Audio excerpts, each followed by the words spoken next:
পম্পা, হ্যাঁ তুমি কি জামাটা কেচে দিয়েছিলে?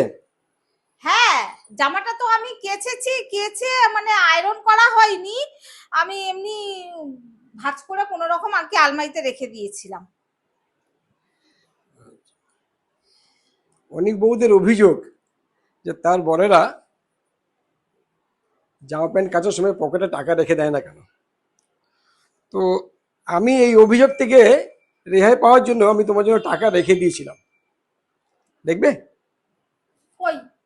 দেখো, দেখো তুমি যে ধুয়েছো সেই টাকা দেখো এইভাবেই রয়েছে। দেখো, একটা 100, দুটো 20 টাকা, মানে 140 টাকা। তুমি কিন্তু পরে আমাকে বলতে পারবে না, কখনো অভিযোগ করতে পারবে না যে আমি তোমার জন্য টাকা রাখিনি। কোনোদিন আমাকে অভিযোগ করতে পারবে না। হে ভগবান, নিজের সর্বনাশ নিজে কি করে করলাম আমি?